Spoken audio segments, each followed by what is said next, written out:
মানুষকে নিজের উপর নির্ভরশীল করে রাখা নয়, উদ্বাস্তু মানুষকে জমির স্থায়ী পাট্টা দেওয়া, স্থায়ী মালিকানা দেওয়া, ভাগ চাষিকে বর্গা চাষিকে জমির স্থায়ী মালিকানা দেওয়া, ক্ষেতের মালিকানা দেওয়া। লাঙল যার জমি তার, জমি গভর্নমেন্টেরও নয়, জমি সিপিএম এরও নয়, জমি কৃষকের।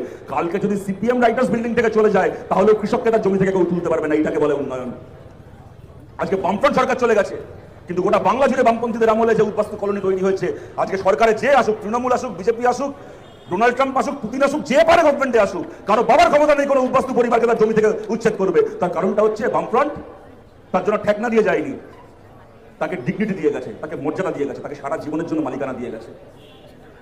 বামফ্রন্ট সরকার চলে গেছে, কিন্তু একজন সরকারি কর্মচারী যতদিন বেঁচে আছেন, কোন সরকারের কাছে ছেড়ে দিন, তাকে নিজের সন্তানের কাছেও কোনোদিন হাত পাততে হবে না।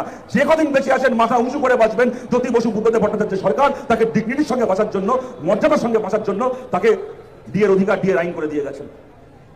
আমরা উন্নয়ন বলতে এইটা বুঝি, মানুষকে শুধুমাত্র এক থালা খেতে দেওয়া নয়, বাইকের তেল ভরার টাকা দেওয়া নয়, তাকে ডিগনিটি দেওয়া, তাকে এমন মর্যাদা দেওয়া যাতে কালকে আমি সরকারে থাকতে না পারি, কিন্তু সেই মানুষটার থালা থেকে খাবার কেউ কেড়ে নিতে পারবে না, সেই মানুষটার মাথার উপর থেকে ছাদ কেউ কেড়ে নিতে পারবে না।